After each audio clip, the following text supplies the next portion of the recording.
Hi guys, my name is Meredith and I work for The Coffee Joint. We are the first licensed consumption lounge in the US. Our establishment aims to provide cannabis education and entertainment to the community. We hope you guys can learn more about us and join us in our pioneering efforts to normalize cannabis use and reduce the stigma. To learn more about us, check out our website, thecoffeejointco.com, or give us a call at 720-583-4657. Today we are going to be discussing the many potential benefits of cannabis. Today I have Maida here with me. She is a local Colorado native, and she's going to be discussing how she's used cannabis in her life and how it's been positive for her. How are you doing today, Maida? I'm doing great. I'm actually excited. Good. So I have a couple questions for you here. We're really interested in educating the public about how cannabis has been used for people with medicine, mental health issues, positive stories to just kind of give more information out there. Tell me a little bit about your upbringing and how and when cannabis entered your life. Oh, wow. So for me, it was pretty easy. I love that you called me a native because actually I came from New Jersey. No, it's all good. I do consider myself one now. But growing up in New Jersey, it was very much involved with the drug war. So whenever I heard it with my parents, it was always bad and cartels and all these negative connotations. But when I went to school, it was really the cool thing and Cheech and Chong, that culture that really, I was very confused by it, but that's pretty much how it was presented to me. It was just funny. Later in life, I found out it was just a plant. So for most people, it's either presented as this is the devil's drug, it's a gateway drug, it's illegal, horrible things, yes. Or this will get you high and make you laugh, but nobody ever really talks about the medicinal benefits. No, nobody does. So how did you first find out that you could use cannabis as medicine? To be funny with you, I was getting out of the army. It was my last year, and I had a friend who he was also in the military with me, and we found out that he was diagnosed with early cataracts. Now he was like 25, you're 20, in his mid-20s, so we were very shocked. And so what even shocked us more was that the army was sending him to California to do medicinal marijuana for his cataracts. And that's, we were like, we all need to get cataracts. Yeah. But shortly after that, I looked into it myself. I was getting out. I was going to move to Massachusetts. So they were going through their medical legalization. And so I just put two and two together, and the research is out there, really. And so that was my first real big introduction to the medicinal piece of cannabis. I mean, if the U.S. government is sending soldiers, to get this experimental treatment, I think that was something worth looking into. And what, if you don't mind me asking, what made you want to use an alternative treatment? Like, what were you suffering from where you needed alternate relief than pharmaceuticals? So I came back from Afghanistan in 2011, and I think I mentioned to you, for the first 6 months I got back, I was a zombie. I was on opioids, some intense sleeping aids that did not aid me with sleep at all. Yeah. And so I tried that method, which I think a lot of Americans are going through now. You get prescribed those things. Is that a common thing when you come out of the military to suffer from? When you're in it and when you leave, the VA is a big supplier of that for us. And so I think if you are a person that has experienced those types of medications, you know that a lot of the time you don't feel the same and you don't really feel like you're going in a better direction.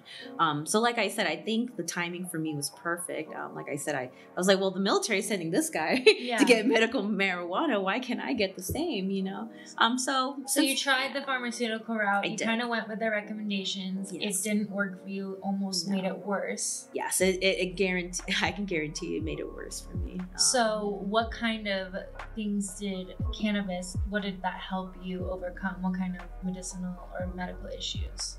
First and foremost, PTSD. Definitely nightmares. Eating was fun again. I remember a lot of things during the opioid time that I was getting medicine from my doctor. It was very, I said it earlier, it was a zombie period for me. I don't remember much. I don't even remember caring about life. Yeah. When I got out of the army, I did start some medicinal marijuana, and it was just like a complete flip of what I was before. I was smiling again. It was just a happier version of what I had prior to, the medications that I got. I think for me, the biggest thing is just the joy that I got afterwards, like this is something without new. any negative side effects. No, just the munchies. I did gain like 10 pounds that year after getting out of the army. But if that was my only side effect, I can give you a list of the side effects that I had on the opioids, sleeping pills. I mean, it was a complete different person. So would it be an accurate statement to say that cannabis saved your life? For me, yes. Okay. For me, it was really much a game changer. Gotcha. Yeah. So do you know anybody else in your life who has used cannabis medicinally, and have they moved from pharmaceuticals to cannabis? Like, what have they used it for, and what is their experience been? I have a great story for that. So when I went to Massachusetts, I was working under a IT side of a company.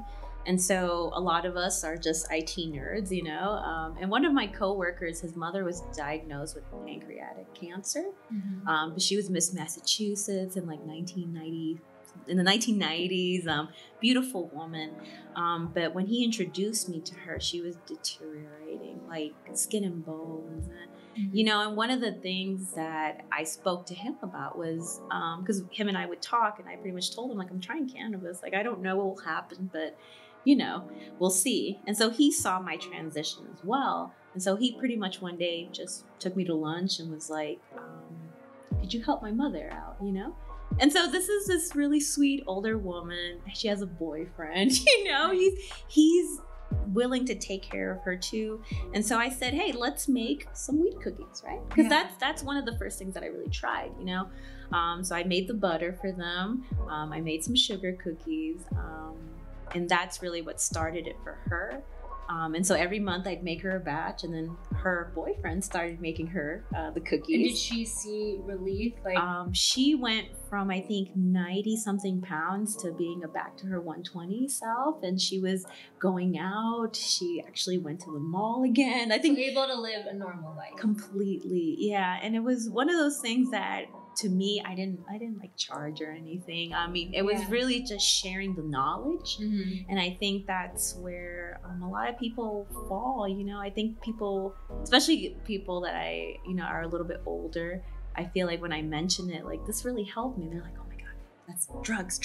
Yeah, because they don't know. They don't know. And, I think this woman in particular, she probably would have been the same, because she told me I probably would have been the same way, but I was so desperate, and everything they gave me for the cancer was just killing me internally, the chemo, the radiation. It's really sad to see. And I know people who have family members. My mother-in-law went through colon cancer 2 years ago.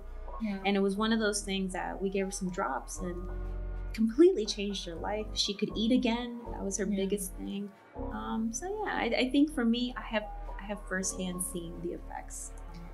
And for all those people, would you say that it's lack of information? Completely. Especially, they want to try different things. They just don't know how, and they don't know anything about cannabis. And to be honest with you, I think that it's becoming an issue everywhere in this country, because I think a bunch of states recently passed those bills where if you're at the end stages of life and you have a disease that's pretty much killing you, you can try anything, right? Yeah. I mean, I think that has been mostly passed with the energy of those people as well. I think for them, it's like, I never knew, and now that I know, I need to share it with other people. Yeah. So for you and your background and your experience, what do you think is one of the most important steps for normalizing cannabis and for legalizing cannabis? I think what you're doing right now is one of the greatest things. Education. Pretty much why I wanted to do this with you is so people can see that a normal person like myself, however you want to take that, can seek out alternative medication, and that's really what it is. At the end of the day, I feel like trying to convince people, like, hey, it's a plant. It's not going so well. Yeah. But I think once it becomes a personal thing, when one of your loved ones gets sick, if parents with children with certain diseases, that this is a very useful tool. I mean, I think we're on that brink And then when, let's say, somebody else who maybe suffered from PTSD or something, somebody who's gotten out of the army, they don't know that the people are experiencing the same problems as them. And then if you could tell them, I've used cannabis to help me with these things and it's totally changed my life, that might change their mind completely. Yeah. You know, recently I've joined some Facebook groups, definitely some veterans alliances that are trying to push for psychedelics. And, you know, for them, I think they even know there's more out there that we're so unaware of. Yeah. But I mean, since a lot of states now are legalized, I think it's really a big time to push for the education and information, because it's out there. But I think access and also I don't want people to wait until they're in a situation where it's a cancer or, you know, when they're like, my life is on the line here, last leg. And that's most of the people that I've met, you know, and I usually tell them, like, man, I wish there was a better connection to the information. Well, thank you so much, Maida. It's been so great having you here to answer these questions. If you guys want to learn more about cannabis as medicine and learn about more people like Maida who've been able to use cannabis as medicine, definitely check out our website and our educational videos, thecoffeejointco.com. Thanks, guys.